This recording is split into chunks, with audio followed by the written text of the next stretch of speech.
Rima. C'est une parole qui nous est adressée pour les circonstances que nous vivons.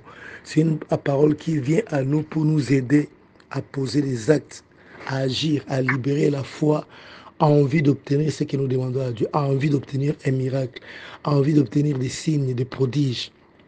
Donc dans la prière, comme c'est un dialogue dans lequel la personne avec qui nous dialoguons connaît déjà tout ce que nous disons, nous allons dire, c'est à nous maintenant d'ouvrir grandement nos esprits pour percevoir ce qui vient de lui. Parce que dans la haute dimension de la prière, en fait, la prière, c'est retourner la parole de Dieu à Dieu. Dieu n'est pas touché par les émotions, Dieu n'est pas touché par nos pleurs. Dieu est touché par la foi. Or, la foi vient de ce qu'on entend vient de la parole de Christ. Si ce qu'on entend vient de la parole de Christ, alors c'est cette parole-là qui produit en nous la foi. Dieu s'attend à ce qui est la foi, que la foi se dégage de la personne qui prie afin qu'il puisse agir. Or, cette foi vient de lui. Cette foi, c'est une parole qui sort de lui. Et cette parole va toucher nos esprits pour retourner à lui. La parole de Dieu ne sort pas de la bouche de Dieu, ne descend pas sur la terre et ne retourne pas à lui sans avoir accompli ses effets. Donc, dans la haute dimension de la prière, c'est la parole de l'Éternel que nous retournons à l'Éternel. Dans Ésaïe, il dit ceci, venez et plaidons ensemble. Énumère les raisons qui me pousseront à agir en ta faveur. Rappelle-moi ma mémoire. Est-ce que Dieu a oublié quelque chose? Non, il n'a rien oublié. La seule chose que la Bible reconnaît que Dieu oublie, c'est le péché d'une personne qui est pardonnée à cause de l'alliance de Golgotha. Il a promis dans Jérémie chapitre 31, à partir du verset 31, qu'il conclura une alliance avec le peuple de Dieu. Cette alliance sera différente de l'alliance qu'il a conclue avec Israël, avec Moïse. Et dans cette alliance-là, il ne se souviendra ni de nos péchés, ni de nos iniquités. Le seul endroit, la seule place où Dieu est présenté comme quelqu'un qui oublie quelque chose, c'est quand il s'agit des péchés pardonnés, non dans l'ancienne alliance, mais dans la nouvelle alliance.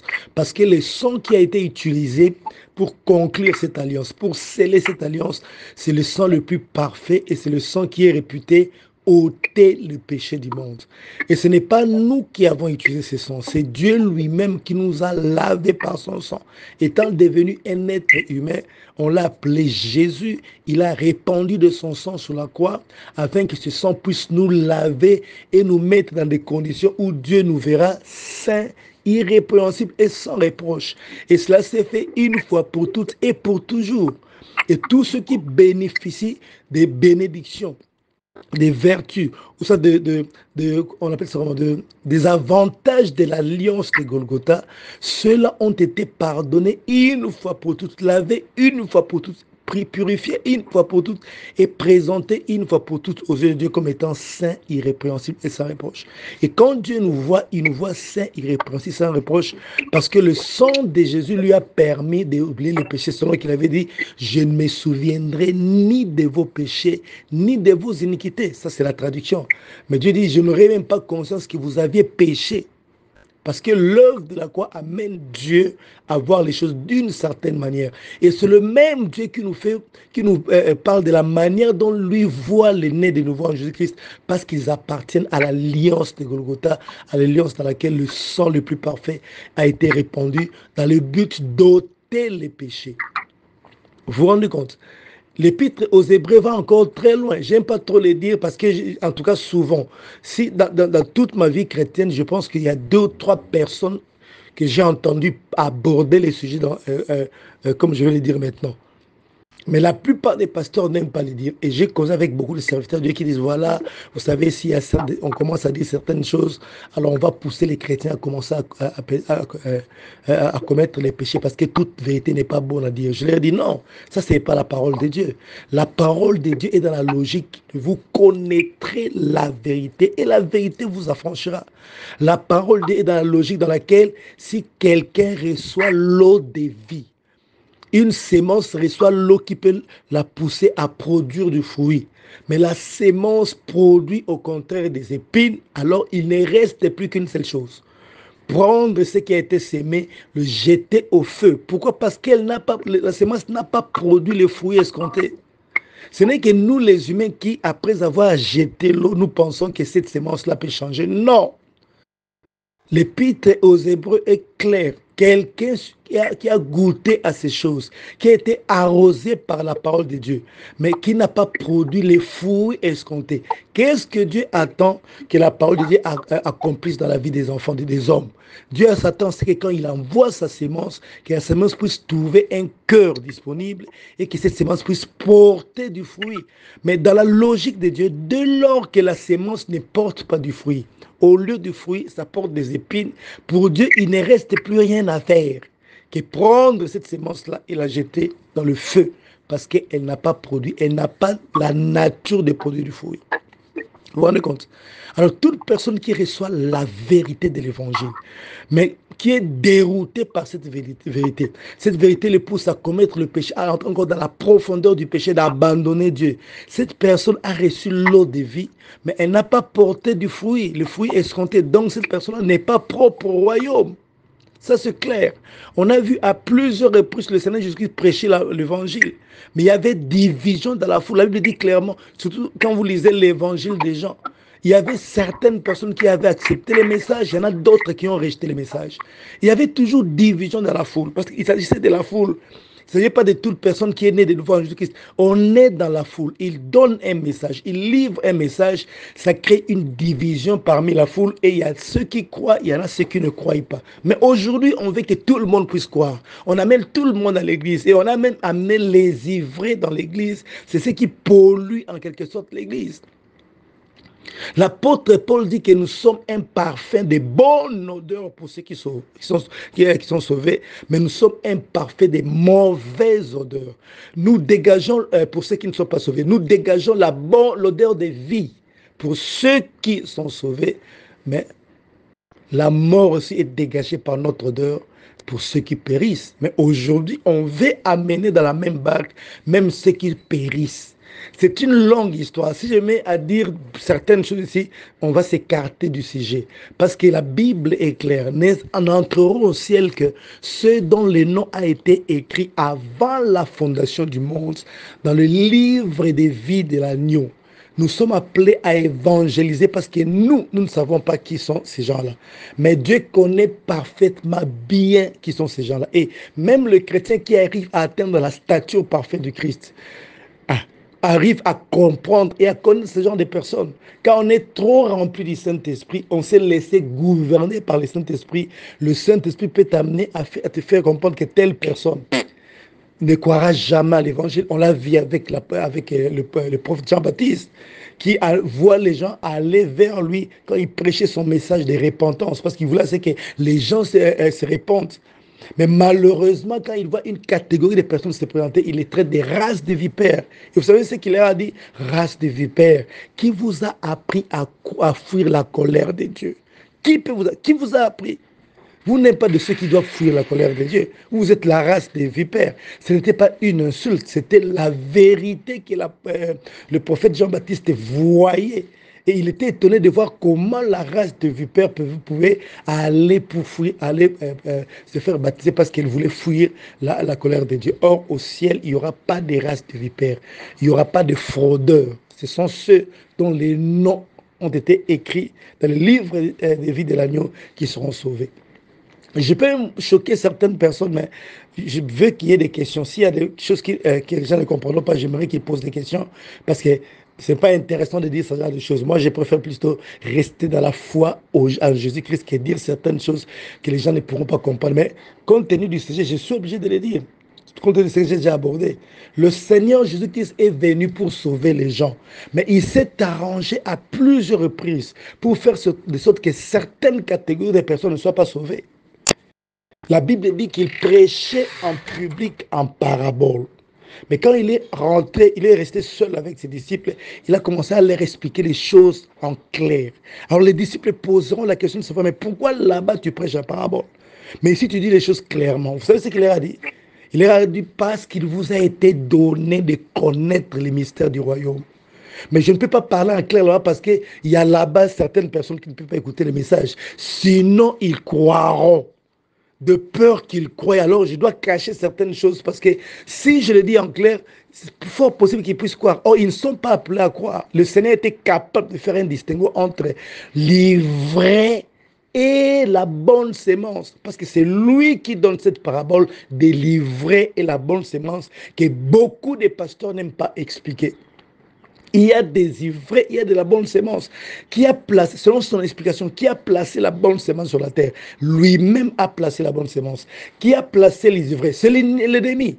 Alors, s'il faut aller en profondeur, il y a beaucoup de théories qui sont là dans la Bible, qui sont prouvables d'ailleurs. S'il y a des questions, je peux poser des questions, je vais expliquer ça. Mais beaucoup de gens n'ont pas vraiment prêté attention. Pourquoi je dis ces choses? Pour dire qu'effectivement, il y a des gens qui ne sont pas appelés à être, en fait, qui ne sont pas compatibles avec la parole du salut. Peu importe la parole. En fait, si la parole leur est donnée, dans les temps dans lesquels nous vivons, ça produira plutôt des épines au lieu de produire du fruit. Parce que le déroulement de l'histoire humaine a des étapes. Après la mort du Seigneur Jésus-Christ, la voie a été ouverte à tout le monde pour obtenir la grâce.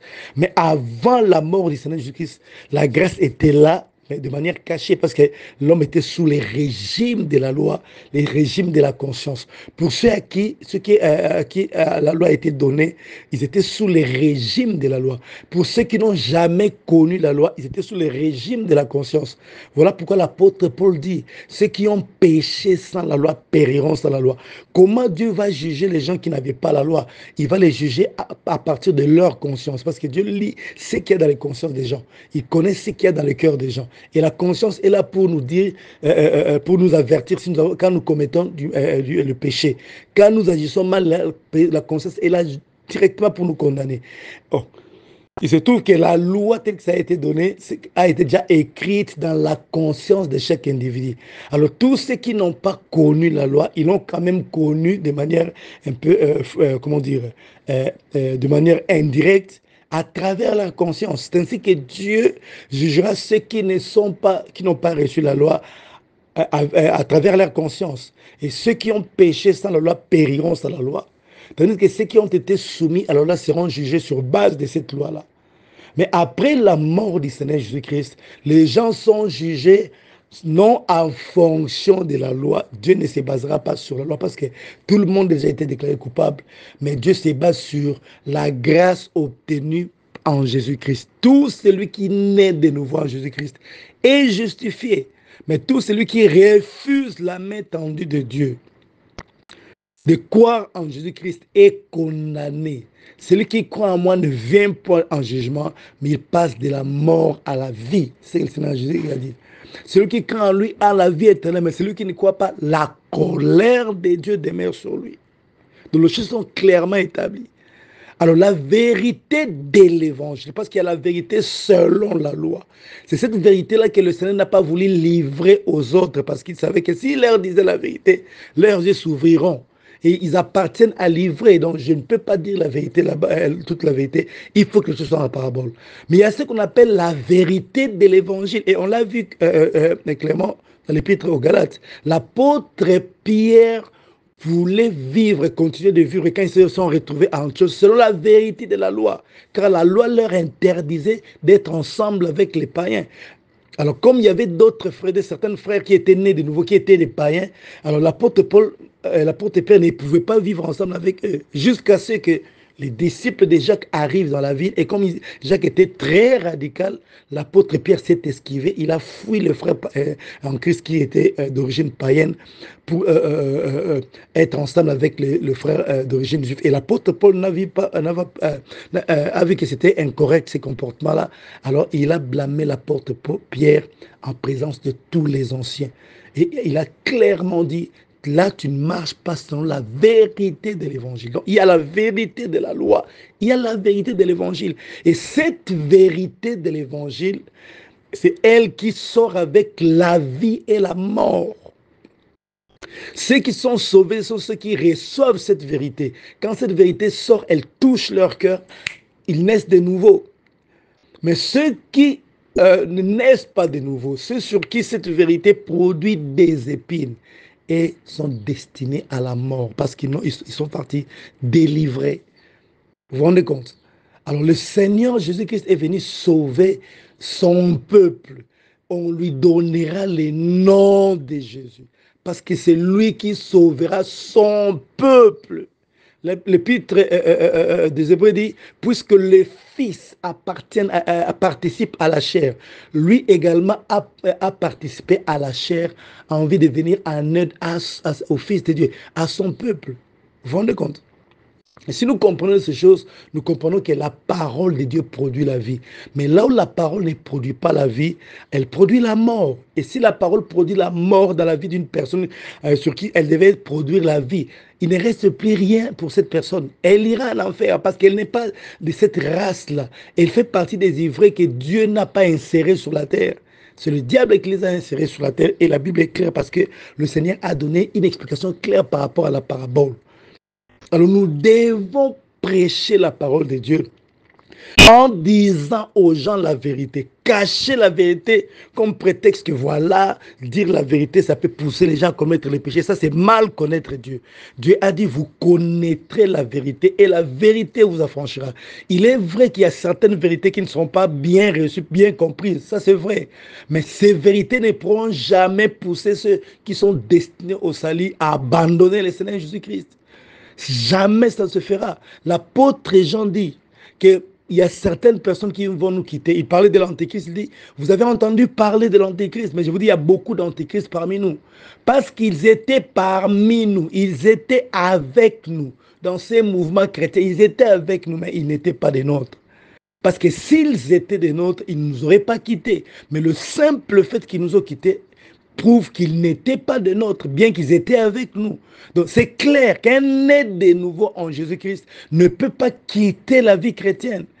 Les gens qui n'étaient pas de nôtres, ils étaient avec nous bien sûr, mais ils n'étaient pas de nôtres parce qu'il s'agit de la race, de la bonne sémence. La bonne sémence ne sera jamais détruite.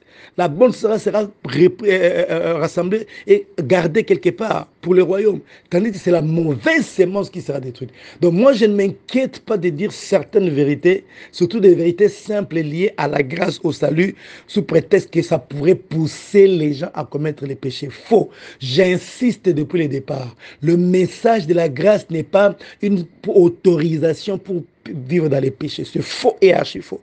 Je ne sais pas pourquoi les gens voient les choses dans cette direction. Le message de la grâce, c'est un message qui nous apporte la vie. C'est la bonne nouvelle. Autrefois, on était incapable de produire la vie que Dieu veut que nous puissions produire, mais une grâce nous a été accordée en Jésus-Christ. Le Saint-Esprit est venu vivre en nous pour reproduire la vie qu'il a vécue autrefois dans la personne qu'on appelait Jésus. Donc dire la vérité apporte la liberté. Ça n'apporte jamais, ça pousse jamais les péchés. Si la vérité pousse les gens à s'éloigner de Dieu, c'est que ces gens-là sont parmi les plantes qui ont porté des épines au lieu de porter le bon fruit. Alors pourquoi j'ai dit tout cela? Parce que je voudrais dire qu'effectivement, la vérité que Christ est venu sur la terre, il a accompli une tâche, il a versé de son sang et son sang a ôté les péchés. Ça, c'est la logique de Dieu. Si le sang n'avait pas ôté les péchés, le Saint-Esprit ne serait pas venu vivre en nous. Le Saint-Esprit ne cohabite jamais avec le péché, mais la Bible parle de Dieu qui nous a lavés. On n'a jamais dit que nous sommes lavés nous-mêmes. C'est Dieu qui nous a lavés. Il nous a lavés par le sang de Jésus. Le sang de Jésus a la couleur de la sainteté, pas la couleur du rouge comme le sang humain. Il a la couleur de la sainteté. Et c'est un sang, quand ça touche une personne, la personne est complètement libérée de toutes les tâches toute la saleté qui avait produit les péchés. Et ça ne touche que ceux qui naissent de nouveau. Les sangs de Yeshua HaMashiach. Et c'est ce sang-là que Dieu a utilisé pour nous laver. Et nous sommes à ses yeux saints. Non seulement c'est irrépréhensible, il ne peut pas nous reprendre. Non seulement que nous sommes irrépréhensibles, nous sommes sans reproche. Il ne trouve rien à nous reprocher, non pas à cause des œuvres, non, parce que la logique de la loi avec les œuvres a été mise de côté. C'est difficile à le dire parce que beaucoup d'enfants sont devenus trop lents à comprendre et ne se permettent pas de lire la Bible. Le principe des œuvres a été mis de côté. Pourquoi? Parce que ce principe des œuvres qu'on appelle la loi n'a pas permis aux hommes de produire les œuvres équivalentes, des œuvres qui pouvaient leur permettre d'obtenir la justice de Dieu. Dieu lui-même prend la forme humaine, il vient, il accomplit toute la loi. Lui seul, en tant qu'homme, on l'appelait Jésus, a pu mettre en pratique la totalité de la loi. Il a répondu, il a atteint les exigences de la justice et de la sainteté de Dieu. Voilà pourquoi son œuvre nous est donnée, parce que dans son œuvre, il n'y a pas de faille. Nous avons des œuvres qui ont des failles et ces œuvres-là ne peuvent pas être acceptées devant le tribunal de Dieu. On accepte que l'œuvre de celui qui a accompli la loi à 100%. Voilà pourquoi il nous a donné, celui qui n'a point connu le péché, Dieu l'a fait devenir péché pour nous, afin que nous devenions en lui, pas en nous-mêmes. C'est en Christ que nous sommes devenus justice, la justice même de Dieu. C'est en Christ que nous avons été pardonnés, c'est en Christ, pas en nous-mêmes. C'est-à-dire quand on dit en Christ, à travers les œuvres de Jésus, nous avons été pardonnés, justifiés. Mais pas en nous-mêmes, c'est-à-dire à travers nos œuvres, on n'a pas été justifiés et on ne sera jamais justifié par nos propres œuvres. Et Dieu a mis cette histoire-là de côté, le principe des œuvres de côté. Parce que ce principe des œuvres a amené aussi la condamnation. Une fois que tu n'arrives pas à produire les œuvres équivalentes pour obtenir ta justice, tu es condamné. Or, nous avons quitté le régime de condamnation de la loi pour être placés sous le régime de la grâce. Pourquoi la grâce? Parce que l'œuvre qu'on nous a imputée ne nous appartient pas. On l'a donnée par la grâce. Vous vous rendez compte? Et Dieu a décidé de nous laver par le sang de Jésus et d'abolir les péchés. Il a paru pour abolir les péchés. C'est difficile à expliquer ces choses parce qu'il y a toujours certaines personnes qui pensent que si on les dit, c'est qu'on pousse les gens à aller. Non, mais ça se trouve dans la Bible. L'apôtre Paul explique ça très bien. Nous avons été dégagés de la loi après que Christ ait accompli la loi. Et Dieu ne nous traite plus selon les péchés. Et David a vu ça bien avant. David est celui qui a vécu l'ancienne alliance, mais qui a aussi vécu les prémices de la nouvelle alliance à plusieurs reprises. Et c'est David qui nous dit dans Psaume 103. Et cela n'est possible que à l'époque de la grâce. Avec l'alliance de Moïse, ce qu'il a déclaré dans le Psaume 103 n'est pas possible. Mais cette chose est possible avec l'alliance de la croix de Jésus-Christ. Parce qu'il dit, l'Éternel ne nous traite pas selon nos péchés et il ne nous punit pas selon nos iniquités. Il éloigne, comme l'Est et l'Ouest sont éloignés, c'est ainsi qu'il éloigne de nos iniquités. L'Est et l'Ouest ne se rencontreront jamais. Celui qui va à l'Est et celui qui lui donne le dos pour aller vers l'Ouest ne se rencontreront jamais dans une surface plane. Donc Dieu a éloigné et David a vu cela, il déclare, parce qu'il était celui qui a vécu les prémices de la grâce. Il a mangé les pains des propositions sans être tué. Nous savons l'histoire, nous connaissons l'histoire d'Ouza, qui a voulu sauver l'arche de l'alliance qui allait tomber. C'était des bonnes intentions qui émanaient de son cœur. L'arche ne peut pas tomber, il touche l'arche pour protéger l'arche, mais il meurt cache. Pourquoi? Parce que la loi interdisait à n'importe qui de toucher à l'arche. Il n'y avait que les Lévites qui pouvaient le toucher. La toucher, vous voyez. Mais David va toucher au pain des propositions, réservé d'ailleurs aux Lévites. Mais il a mangé cela avec ses hommes, personne n'est mort. Pourquoi? Parce qu'il vivait sous la grâce. Il était sous la loi, mais il a vécu les prémices. Et ces prémices de la grâce ont contaminé même les gens qui étaient avec lui. Vous vous rendez compte? Il y a des gens qui sont comme ça. Nous sommes maintenant à la dispensation de la grâce. Il y a ce qui arrive après, la dispensation du millénium, où nous serons manifestés comme fils de Dieu. Où le monde entier verra que nous sommes fils de Dieu, des êtres miraculés qui ont la forme humaine, mais qui font des choses au-delà des capacités humaines. Mais il y a certaines personnes qui sont appelées à vivre les prémices des milléniums pendant qu'elles sont encore à l'époque de la grâce. Ça, tu étais comme ça avec Dieu. Avant de penser à une autre dispensation, il y a déjà un groupe de gens qui entrent à profondeur dans leur relation avec Dieu et ils finissent par vivre les prémices de la dispensation qui arrive. Vous vous rendez compte? Et David a vu cela en disant, Dieu ne nous traite pas sur nos péchés. Il ne nous punit pas selon nos iniquités. Ce n'était pas possible dans l'économie de la loi. Parce que dans la loi, tu commets un péché, on te punit. Et tu es obligé de sacrifier chaque fois. Pourquoi? Parce que si tu ne continues pas à sacrifier, le péché, ton péché sera vu et tu seras condamné, tu mourras. Mais dans la nouvelle alliance, l'agneau de Dieu qui ôte les péchés du monde, a ôté les péchés. Ça, c'est la logique de Dieu. Il a ôté tes péchés, même si toi-même, tu ne vois pas les choses de cette manière-là. Il veut que tu commences à voir les choses comme lui voit les choses. Voilà pourquoi il nous a présenté sa pensée à travers sa parole, afin que nous commencions à voir les choses comme lui voit les choses. Voilà pourquoi l'apôtre Paul parle du renouvellement de la connaissance, renouvellement de l'intelligence. Autrefois, j'ai connu d'une certaine manière, mais maintenant, je vais connaître tout à la lumière de Christ, à la lumière de la parole de Christ, à la lumière de sa personne, de l'œuvre qu'il a accomplie pour nous sur la croix. On a été pardonné, lavé, purifié une fois pour toutes. Et c'est nous que Dieu a choisi pour prier sur la terre. Et quand nous prions, en fait, la haute dimension de la prière, c'est libérer la parole qui est venue de Dieu. Je suis connecté à Dieu, je l'écoute tellement que je commence à libérer les paroles en fonction de ce qui vient de lui. Il se peut que je libère les paroles que je connais déjà, mais il est vraiment conseillé de libérer les paroles Réma. Une personne qui prie le Réma, qui parle, qui se laisse contrôler par Dieu, afin que Dieu puisse commencer à parler à travers lui. Cette personne-là prie avec exactitude. C'est ce qui se passe avec la prière en langue. Des fois, nous ne savons pas ce qu'il convient de demander. Mais le Saint-Esprit, par des soupirs inexprimables, vient prier en faveur de ça, mais selon le cœur de Dieu. Ce qui est fantastique, c'est qu'il prie selon le cœur de Dieu, selon la pensée du moment, la pensée éternelle, et même la pensée du moment, la pensée de Dieu, les pensées de Dieu.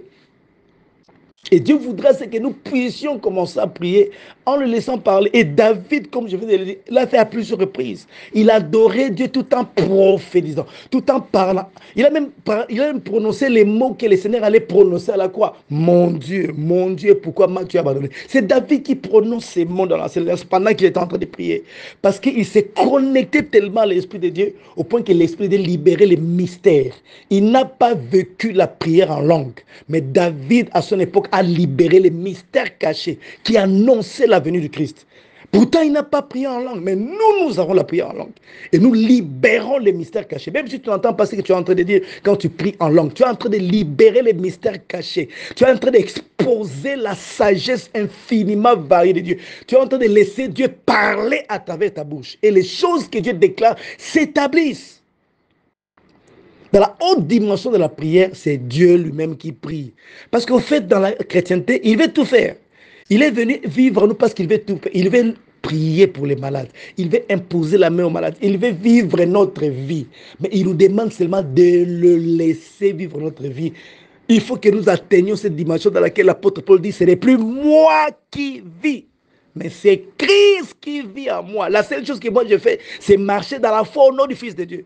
Si moi je ne vis que par la foi. Et marcher par la foi au nom du Fils de Dieu permet au Saint-Esprit de réaliser, de reproduire en nous la vie que Jésus-Christ a vécue autrefois. Il n'y a personne qui peut vivre cette vie. Je vous assure, il n'y a personne. Je vous dis, il n'y a personne. Si un ange avait pris la forme humaine pour venir sauver l'humanité, cet ange serait corrompu. Voilà pourquoi on a cherché au ciel. Qui descendrait? Il n'y avait personne. Mais l'agneau de Dieu qui ôte les péchés du monde, le lion de la tribu de Juda qui s'est fait agneau de Dieu, a dit, Père, envoie-moi que j'ai fait ta volonté. Parce que seul Dieu pouvait venir sur la terre subir les tentations humaines, tentations telles que le diable, le transport du diable contre les humains, et n'est pas péché. Quel est cet ange qui pouvait résister? Alors qu'au ciel déjà, ils ont été séduits à un tiers. Ils étaient en face de Dieu, ils voyaient la gloire de Dieu, ils voyaient les révélations de la gloire de Dieu de la même manière. Il n'y a pas de failles en Dieu, il n'y a pas de tâches en Dieu. Dieu, c'est la perfection. Mais le diable a réussi à le convaincre que Dieu était mauvais, Dieu était imparfait. Un tiers. Donc, si un ange aurait commis l'erreur d'accepter de devenir un être humain pour sauver l'humanité, on ne serait jamais sauvé. Il n'y a que Dieu lui-même qui pouvait le faire. Il est venu, il a vaincu. Et il nous dit des choses parce qu'il veut que nous puissions les comprendre. S'il y a des gens que Dieu attend sur la terre, afin que les choses changent, c'est toi et moi qui sommes nés de nouveau. Donc, prier, quand tu commenceras à comprendre la prière dans ces dimensions, à comprendre comment, là où Dieu t'a placé, tu n'auras plus jamais à douter. Les gens doutent pourquoi? Parce qu'on les amène dans le terrain adamique. le terrain adamique, alors qu'ils doivent prier en se plaçant sur leur position en Jésus-Christ. Et nous ne prions pas en nos propres noms, nous prions au nom de Jésus. Va prier à ton propre nom, Dieu ne t'exauce pas. La seule chose qui fait la différence, c'est que tu es né de nouveau en Jésus-Christ et tu dois rappeler à Dieu sa parole. Alors s'il faut que la parole de Dieu retourne à Dieu, la meilleure manière de retourner à Dieu sa parole, c'est d'être connecté au Saint-Esprit qui connaît le temps et les circonstances, qui connaît les moments, qui connaît la pensée de Dieu, la pensée éternelle de Dieu et la pensée du moment, la pensée de Dieu au moment où tu es en train de prier, alors il va libérer des paroles. Il arrive. Il nous est arrivé à plusieurs reprises pour les gens qui prient, qui passent du temps dans la prière. Il arrive un moment où tu ne pries même pas en langue. Tu as prié en train de prier dans ta langue maternelle. Mais tu sens comme si les paroles qui sortent de ta bouche ne viennent pas de toi. Tu pries avec beaucoup de facilité. Les mots te viennent facilement comme ça. Il y a des sujets qui arrivent. Là, tu es contrôlé parce que l'esprit travaille avec la spontanéité. Tu pries, tu avais préparé certains sujets de prière, mais arrivé au moment de l'adoration, Dieu t'oriente autrement. Il nous arrive aussi de préparer un message. Tu prépares un message pour partager avec les gens, mais le Seigneur te conduit autrement. Comme maintenant, ce que j'avais préparé, ce n'est pas exactement ce que je suis en train de dire. Et je reviendrai sur ça demain. Et c'est comme ça avec l'Esprit. Il aime parler librement. Et quand tu parles librement, sous l'onction du Saint-Esprit, il y a la joie, il y a la motivation. Les gens sentent légers. Ils sentent comme s'il y a des fardeaux qui tombent. La foi naît dans leur cœur. Il y a une joie, il y a une paix. Quand tu écoutes la parole de Christ, ça produit la paix. Même si tu étais abattu, tu as la paix. Tu as envie de ne pas arrêter d'écouter, de continuer d'écouter encore et encore. Pourquoi? Parce que la parole de Christ vient travailler l'intérieur. L'apôtre Paul dit, faites tout pour l'édification de la foi. La parole de Christ vient édifier la foi de la personne qui est née de nouveau en Jésus-Christ. La parole de Christ ne crée pas en toi des frustrations, la peur. Non, ça te libère. Ça te fait entrer dans le terrain du tout est possible. Même si tu passais des temps difficiles, tu commenceras à sentir comme si il est possible qu'il y ait une solution dans ces problèmes-là. Il est possible que cette montagne soit déplacée. C'est ça la parole de Christ. Ça nous aide. Au fait, ça nous rappelle ce que nous sommes en Christ. Parce que ce que nous sommes en Christ est vrai. Dans le monde spirituel, tout le monde le voit. Dieu voit cela, les anges voient cela, même Satan sait qui tu es en Jésus-Christ. Mais pourquoi nous ne manifestons pas cela? Parce que nous n'avons pas intériorisé suffisamment ce que nous sommes en Jésus-Christ. Il y en a qui le connaissent, mais qui n'ont pas suffisamment intériorisé cela. Et nous devons suffisamment intérioriser ce que nous sommes. Je suis ce que Dieu dit que je suis. Je n'accepte pas autre chose. Je continuerai à déclarer cela jusqu'à ce que ça se manifeste. Et dans la prière, c'est un dialogue. Un dialogue qui nous amène finalement à laisser Dieu parler à travers nous. À laisser Dieu prier. Lui-même sait comment prier. Il est l'intercesseur le plus parfait qui puisse exister. Parce qu'il est connecté au cœur de Dieu. Et il peut libérer les choses. Et il habite en nous par son esprit. Donc la prière, ce n'est pas pleurer. La prière, ce n'est pas se lamenter. La prière, ce n'est pas présenter toujours des sujets de prière. Non. La prière, c'est retourner à Dieu sa parole. Les gens qui méditent la parole, qui connaissent la parole, donnent au Saint-Esprit la possibilité de libérer ses paroles à travers la prière. Donc dans la prière, laissons Dieu parler. Parce qu'il sait déjà tout ce que toi tu penses. Mais il veut que tu penses à sa manière. Il y a une femme sur laquelle il a été écrit, l'Éternel l'a rendue stérile. Une femme rendue stérile par l'Éternel. Ce n'était pas des sorciers comme aujourd'hui, on parle trop de sorciers. C'était même pas le diable. Parce que si le diable te fait du mal, il te prend dans sa prison. Il y a plus fort que lui qui peut te libérer de sa prison. Mais quand Dieu te prend dans sa prison, qui va te libérer? Et on parle d'Anne comme une femme qui a été rendue stérile par l'Éternel. Chaque année, elle montait au temple, elle donnait des offrandes, elle faisait tout ce qu'elle pouvait faire. Ça ne marchait pas. Mais il y a une particularité avec Anne, c'est que l'année où elle a conçu, la Bible précise qu'elle demeura longtemps dans la présence de l'Éternel. J'aime cette phrase. Elle a prié, elle demeura longtemps dans la présence de l'Éternel. C'est ça ce qui est fantastique. Quand on est dans la présence de l'Éternel, on reçoit les rémas. Quand on est dans la présence de l'Éternel, on finit par libérer les paroles selon le cœur de Dieu, selon la pensée de Dieu, la pensée du moment, même la pensée éternelle. Et cette femme a cherché l'enfant parce qu'elle voulait se venger de sa rivale qui l'a mortifié chaque année. Elle voulait prouver aussi à sa rivale. C'était mal prié. Peu importe les offrandes qu'elle a données, peu importe le nombre de fois qu'elle est allée prier.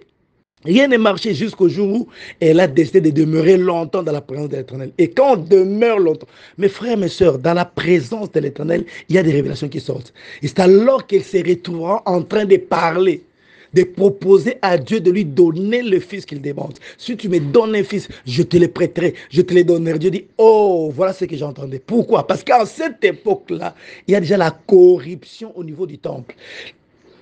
Le livre, c'est le livre de Samuel. On a commencé par introduire l'histoire de la naissance de Samuel parce que ça devait parler de Samuel comme la terre principale que Dieu a utilisée durant cette période-là. Mais en réalité, cette histoire-là de la chute des fils d'Élie se déroule bien avant. Dieu les avait déjà rejetés. Maintenant, il faut qu'il y ait quelqu'un au temple. Qui va travailler au temple? Qui peut accepter d'aller travailler au temple? Il n'y a personne. Dieu cherche quelqu'un pour son œuvre. Il n'y a personne. Mais Anne se retrouve dans la présence de l'Éternel et quand elle a été affectée par la présence de l'Éternel, elle s'est mise à prononcer des paroles que l'Éternel attendait. Elle s'est mise à parler selon le cœur de Dieu. Si tu me donnes cet enfant, je te le donne, je te le prête. Je dis effectivement, c'est ce que moi je cherche. Les gens demandent à Dieu des choses par rapport à leurs besoins, mais en fait, ils ne prennent pas compte que Dieu aussi a des besoins sur la terre. Dieu va travailler parce qu'il s'est donné lui-même des principes avec lesquels il va travailler sur la terre. Donc, comme tu viens toucher exactement ce que moi je pense, les désirs de mon cœur, qui veut qu'il y ait quelqu'un qui remplace Élie et ses enfants. Et toi, tu me dis que ce fils-là, tu me le donneras, alors tu ne seras plus stérile. Et Dieu a ôté la stérilité de la vie d'Anne et Anne a eu son enfant. Pourquoi? Parce qu'elle est demeurée longtemps dans la présence de l'Éternel. Et comme toujours, quand on demeure longtemps dans la présence de l'Éternel, on est affecté par cette présence. Et quand on est affecté par cette présence, le Seigneur parle à travers nous. Les paroles de l'Éternel viennent, les rêmes, et on se met à libérer les rêmes. Des fois, on les fait inconsciemment, comme c'était le cas avec Pierre. Pierre, que disent les gens que je suis? Ils disent que tu es un prophète, tu es Élie, tu es l'un des prophètes. Alors vous qui êtes avec moi, que dites-vous que je suis? Parce que vous êtes avec moi chaque jour. Et Pierre ouvre la bouche pour dire, tu es le Messie, le Fils de Dieu. Il ne savait même pas qu'il était en train de... C'était Dieu qui était en train de parler à travers sa bouche. Et le Seigneur le recadre en disant, Pierre, ce ne sont pas la chair et les sangs qui t'ont révélé cela, c'est mon Père qui est dans les cieux. Quand est-ce qu'il lui a révélé? Ça s'est fait de manière instantanée. Il était en train d'ouvrir la bouche pour donner la réponse, mais le Père a parlé à travers lui. Mon frère, ma soeur, la meilleure manière de prier, c'est de laisser le Père parler à travers nous. Et l'adoration nous permet d'être dans la présence de Dieu. Je ne parle pas du fait que non, nous sommes loin de la présence de Dieu. Nous sommes toujours là. Il est toujours présent en nous. Il y a ce qu'on appelle la présence invisible de Dieu et la présence manifestée de Dieu. Dans la présence invisible, il est partout. Mais dans la présence manifestée, il est localisé quelque part. Je vous quitte, je m'en vais au Père pour vous préparer une place. Lorsque je vous aurai préparé une place, je viendrai vous prendre. Ça veut dire quoi? Il est partout à la fois de manière invisible, mais il est visible quelque part. Il y a une localisation où il est visible. Maintenant, quand on parle de la présence manifeste, c'est-à-dire quand tu pries, entre dans la présence, que tu prennes conscience de la présence de Dieu. Parce qu'il est toujours en toi. Mais il y a un moment où la présence commence à se manifester. Et en ce moment-là, nos esprits nos âmes sont affectées. Notre intelligence, notre connaissance est affectée. Notre conscience prend conscience de la présence de Dieu et tu te mettras à parler le langage de Dieu. Tu te mettras à libérer les paroles. Mon frère, ma soeur, la meilleure manière de prier, c'est de laisser Dieu parler à travers nous. Même s'il parle d'autres sujets qui ne concernent pas ta vie, sache il sait comment il va faire pour compenser cela parce qu'il est là pour prier.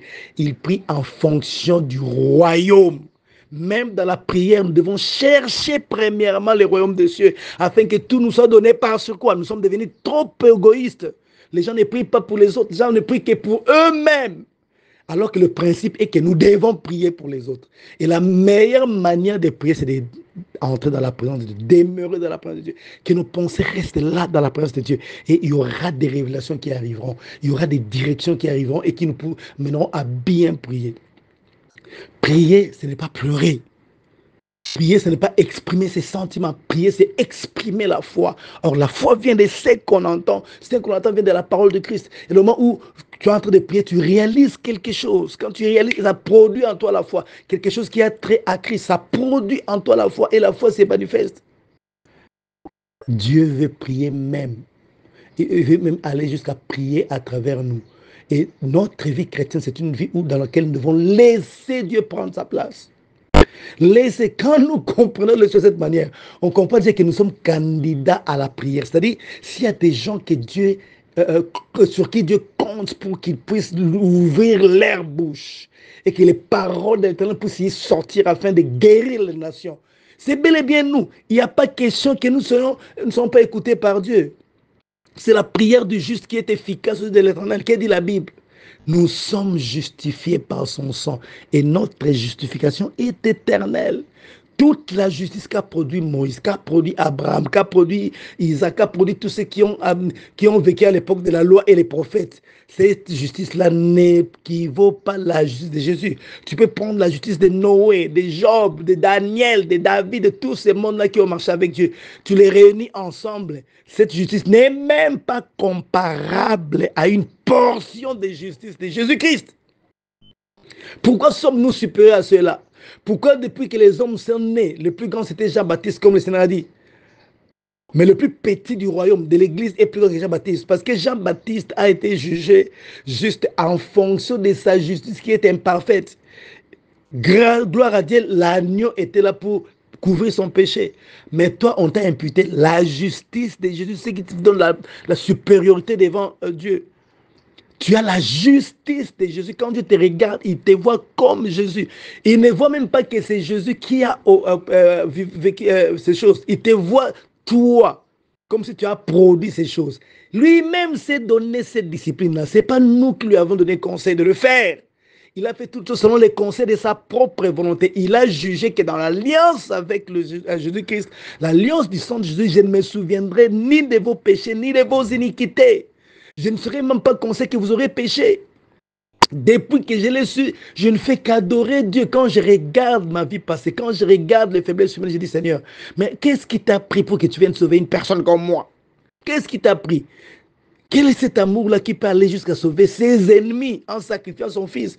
Et là, des fois, quand tu commences à prier, tu réalises là, les larmes coulent sans que tu aies eu mal au cœur. Une joie intense qui est là dans ton cœur, présent dans ton cœur, mais qui fait couler les larmes de joie. Parce que tu n'arrives pas à comprendre comment Dieu pouvait faire ce genre de choses. Et il a décidé de ne jamais me condamner. Il n'y a maintenant aucune condamnation pour ceux qui sont en Jésus-Christ. Qui est celui qui peut m'accuser? Personne. Christ est mort, il est ressuscité, il est assis à la droite du Père. Il intercède pour nous, il est notre avocat. Qui peut nous condamner? Personne, parce que celui qui était notre avocat, c'est à lui qu'a été remis le jugement du monde. Et il a déjà déclaré, ceux qui viennent à moi ne viennent point en jugement. Ceux qui sont à moi ne viennent point en jugement. Ils passent de la mort à la vie. Mais ceux qui ne croient pas en lui, c'est ceux-là qui seront jugés. Quelle grâce, mes frères et sœurs. Quel amour. Et quand on est submergé par ce message, submergé par cet amour de Dieu, on finit par libérer les paroles, consciemment ou inconsciemment, les paroles qui viennent de Dieu. Voilà pourquoi dans la prière, même quand tu es seul dans la chambre, prie d'abord, adore Dieu jusqu'à ce que ta conscience soit affectée par la présence de Dieu. En ce moment-là, quand tu commences à libérer, ce ne sera pas toi qui seras en train de libérer. Les pensées qui viennent dans ta tête sont les pensées qui viennent du Saint-Esprit. Ça vient de manière spontanée. Des fois, même, tu ne sais même pas qui c'est le Saint-Esprit qui parle, mais comme tu es dans la... Au fait, ton être est affecté par la présence manifeste de Dieu. Il y a des choses que tu vas dire qui sont... ce sera Dieu qui sera en train de les prononcer de ta bouche. Il y a beaucoup de choses à dire sur la prière. On va le continuer demain. Alors j'aimerais que tu pries ce matin et que tu bénisses Dieu pour ses privilèges. Mon frère, ma soeur, j'insiste. Tu es dans la liste de ceux qui doivent ouvrir leur bouche et parler pour que les choses changent. Pour que les règnes de Dieu viennent encore sur la terre. Pour que le règne de Dieu se manifeste. Pour que le nom de Jésus se sanctifie, soit encore sanctifié sur la terre. Pour que Dieu domine le monde par sa propre volonté. Qu'il n'y ait pas 2, 3, 4 volontés sur la terre. Qu'il y ait une seule volonté qui domine comme c'était à l'origine, avant la chute du jardin d'Éden. La mission que Dieu t'a donnée, c'est la mission. Dans ton environnement, dans ta famille, tu libères les paroles de Dieu. Tu laisses Dieu parler à travers toi. Lui seul est capable de faire taire les choses. Il a dit à Isaïe, je mets mes paroles dans ta bouche, je te couvre de l'ombre de ma main. afin que tu étendes les nouveaux cieux et que tu formes une nouvelle terre, et que tu dises à Sion, tu es mon peuple. C'est ce qu'il a dit à Esaïe, mais comment ça se passait? Esaïe était saisi par l'Esprit. Et quand l'Esprit les saisissait, c'est alors qu'il commençait à parler et les choses commençaient à se faire. Donc tout s'est fait par l'Esprit. Ce n'est ni par la force, ni par la puissance, mais par l'Esprit de l'Éternel que les montagnes seront déplacées. Parce que quand l'Esprit parle, les montagnes s'aplanissent, se déplacent. Qui es-tu, grande montagne? Quels sont ces problèmes qui te dérangent? Si tu es connecté au Saint-Esprit, tu laisses l'Esprit parler, la montagne se déplacera. Parce qu'elle n'a pas d'autre choix, elle ne peut pas résister à l'autorité du Saint-Esprit. Est-ce que tu peux adorer Dieu, le remercier, lui rendre des actions de grâce pour la position que tu occupes en lui? En Jésus-Christ, tu es dans la liste de ceux qui doivent... Les choses vont changer. N'attends pas que ce soit les pasteurs qui prient. Lui a aussi ses problèmes. C'est toi qui as été placé dans cette famille, c'est toi qui as été placé dans cette contrée, afin que tu transformes les choses à travers les paroles qui sortent de ta bouche. On te demande d'être connecté en esprit avec le Saint-Esprit, et le Saint-Esprit libérera les paroles appropriées pour changer les choses. Élève ta voix, mon frère, élève ta voix, ma soeur, et glorifie Dieu pour les privilèges qu'il nous a accordés de faire partie de ces corps par lesquels il passe pour libérer les paroles, déplacer les montagnes, faire taire Satan, établir son règne sur la terre. Est-ce qu'on peut prier au nom de Jésus? Seigneur, nous te bénissons ce matin. Ce matin encore, nous te glorifions. Merci pour ces privilèges. Je vois déjà les choses changer. Je vois déjà comment les montagnes se déplacent. Je vois comment nous mettons Satan à genoux. Nous faisons barrière à ses œuvres. Je vois comment nous détruisons les œuvres des ténèbres. Parce que Seigneur, tu nous rends de plus en plus conscients de ce que tu es venu faire à nous. À travers nous, Saint-Esprit, merci, parce que tu nous rappelleras toujours, tu nous aideras à être connectés à la pensée de Christ. N'est-ce pas que tu es venu élever le Seigneur Jésus-Christ? N'est-ce pas que tu es venu exalter le Jésus? Saint-Esprit, parce qu'à travers nous, tu feras les choses pour exalter le nom de Jésus.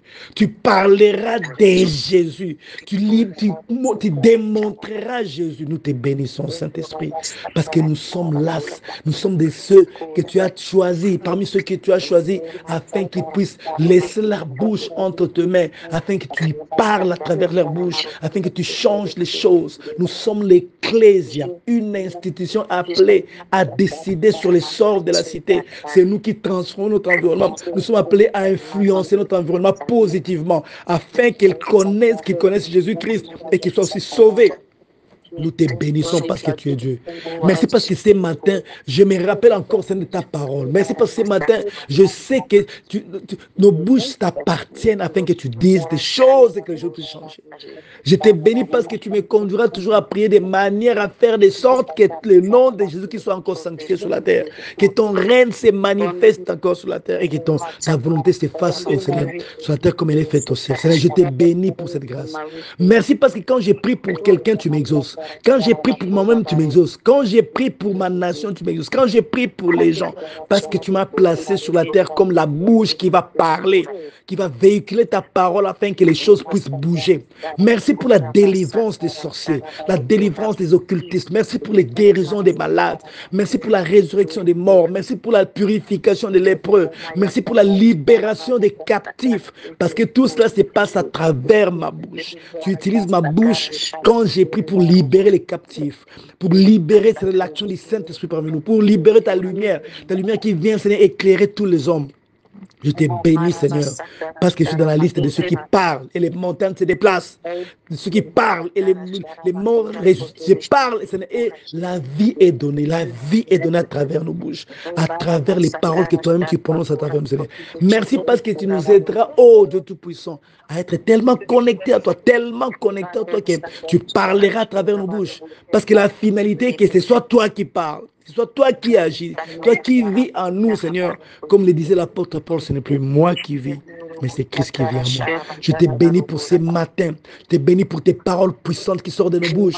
Je te bénis pour ta parole, Seigneur, qui est fixée dans nos esprits. Je te bénis parce que chacun de nous, Seigneur, va commencer à prier d'une certaine manière, Seigneur. D'une manière qui te plaît, Seigneur, qui te pousse, qui te laisse toi-même prendre la direction des choses, Seigneur. Prendre en main la direction des choses. Seigneur, merci parce que tu nous aideras toujours à te laisser prendre en main la direction des choses, même la direction de nos prières, Seigneur.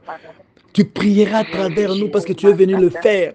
Tu es venu pour ça, pour établir les choses, pour fonder une nouvelle terre, pour étendre les cieux à travers les paroles qui sortent de nos bouches. Qui parle? C'est toi qui parles, Seigneur. Tu as parlé à travers Josué en disant la personne qui osera qu'on reconstruise la muraille de Jéricho verra son premier-né mourir au moment où il commencera à poser le fondement. Et quand elle continue jusqu'à mettre la porte dans la grande ville, alors elle verra son fils aîné partir. Et la parole s'est accomplie littéralement. Parce que c'est sous l'onction, sous ta présence qu'il a parlé. Seigneur, je te bénis. Parce que tu parles à travers les bouches, de nos bouches. Mais parce que tu nous aides à te laisser parler à travers nos bouches, Seigneur. À te laisser parler. Ora sapra gedarabasha. Lema azako takarada zeste prebe shekeria. Rasopra ada geza zama yarasha kabalia. In Jesus' mighty name. Au nom de Jésus-Christ. Au nom de Jésus-Christ. Au nom de Jésus. Et moi, je vais prier pour toi. Je vais prier pour toi. Mais toi, tu ne fais que voir. Vois les choses. Vois les choses. Et ma prière est qu'à chaque fois que tu verras, que tu vois selon Dieu, il a posé la question à Jérémie. Jérémie, que vois-tu? Jérémie répondit, je vois une branche d'amandier. Le Seigneur répliqua, tu as bien vu parce que je viens derrière ma parole. Ce que tu as vu là pour l'accomplir. Il pose encore la question, que vois-tu, Jérémie? Et je vois un chaudron bouillant. Il dit, effectivement, tu as bien vu. Tout est question de bien voir, de voir les choses comme Dieu veut que nous puissions le voir. Alors il viendra accomplir ce que nous voyons selon lui. Parce qu'en ce moment-là, il y avait un chaudron bouillant qui arrivait du septentrion pour anéantir Juda et l'amener en captivité à Babylone. Et Jérémie a vu exactement ce que Dieu voyait. Et il lui dit, tu as bien vu. Parce qu'après cela, je ferai encore quelque chose. Je ferai ramener Israël qui est la branche d'amandier à revivre encore. Donc tout ce qu'a vu Jérémie s'est accompli littéralement. Mais Dieu s'est servi de ce que Jérémie voyait, ce que Jérémie percevait. C'est ce que Dieu a accompli. Et les prophéties de Jérémie suivaient ce qu'il a vu. Ce qu'il a vu. Il a prophétisé sur Israël comme cette branche d'amandier. Il a aussi prophétisé sur les chaudrons bouillants qui devaient tomber sur Israël, qui devaient répandre ces eaux bouillantes sur Israël pour l'amener en captivité. Tout s'est accompli littéralement. Il est mort. Plus des années plus tard, les enfants d'Israël ont quitté la captivité exactement comme Jérémie l'avait prophétisé. Pourquoi? Parce que Jérémie a laissé Dieu parler à travers sa bouche. Alors vois, il a vu, il a laissé Dieu parler. Il a vu, il a laissé Dieu parler. Tu viens de parler. Vois les choses. Et moi, je vais clôturer la prière. Nous te bénissons parce que nous sommes tes enfants. Et ce que tu as dit sur nous n'a pas changé. Ça reste là pour toujours. Ta parole que tu as prononcée sur ce que nous sommes devenus en Jésus-Christ n'a pas changé. Et nous te bénissons parce que nous sommes réellement ce que tu as dit que nous sommes en Jésus-Christ. Voilà pourquoi je me permets de déclarer qu'aujourd'hui encore, nous allons vivre notre vie selon que nous sommes en Jésus-Christ. Nous sommes les privilégiés de l'Éternel. L'héritage du monde nous a été donné en héritage. Nous a donné la capacité d'avoir part à l'héritage de Seigneur de la lumière. Voilà pourquoi je te bénis. Parce que chacun de nous agira, parlera, pensera de manière à vivre la destinée qui lui a été préparée avant la fondation du monde. Merci pour les paroles que nous partageons. Ces paroles ouvrent notre manière de voir les choses. Nous ouvrent à une nouvelle manière de voir les choses qui est conforme à ta parole afin que nous puissions vivre la vie que tu nous as destinée à vivre. Cette vie que tu as décrétée que nous vivrons sur la terre avant même la fondation du monde. Je te bénis parce qu'aujourd'hui nous triomphons du diable. Aujourd'hui nous allons de l'avant. Aujourd'hui nous réussissons. La bonne santé est notre part. Tout ce que nous faisons va de l'avant. Nos familles sont bénies. Et nous nous imposons sur la terre comme fils de Dieu, comme celle de la terre, lumière du monde. Et nous célébrons ta gloire. parce que tu ne cesses de faire des merveilles pour nous. Merci pour la transformation de nos caractères, la transformation de notre manière de voir les choses. Merci pour les renouvellements de l'intelligence. Merci pour la foi que tu suscites à nous à chaque fois que nous écoutons ta parole, chaque fois que nous sommes exposés à la parole de Christ. Merci parce que tu nous amènes vers la stature parfaite de Christ. Merci parce que tu nous as fermés dans la foi. Merci parce que nous déplaçons les montagnes. Aujourd'hui encore, nous sommes bénis. Notre journée est bénie. Tout ce qui sera en contact avec nous est béni. Nous triomphons de nos ennemis. Nous déplaçons les montagnes, les épidémies, les tempêtes, la mort, les accidents, les décisions émanant du monde des ténèbres, les décisions émanant du diable, des hommes ne peuvent pas avoir de l'influence sur nos vies parce que nous appartenons au royaume de Dieu. Tel tu es dans les cieux, tel nous sommes sur la terre. Toi et nous, nous sommes un. Nous ne sommes pas de ce monde et ce monde ne peut pas nous engloutir. Nous ne sommes pas de ce monde et ce monde ne peut pas nous vaincre. Parce que la lumière a apparu dans les ténèbres, parce que cette lumière n'était pas de ce monde. Les ténèbres n'ont pas pu l'étouffer. Et nous sommes aussi la lumière du monde, comme tu l'as dit. Et les ténèbres ne peuvent pas nous étouffer. Merci parce que nos familles sont bénies, nos nations sont bénies. Merci surtout parce que l'Église corps de Christ est bénie. Au nom puissant du Seigneur Jésus-Christ, nous avons ainsi prié. Amen. Amen. Amen, amen. Amen. Que Dieu vous bénisse.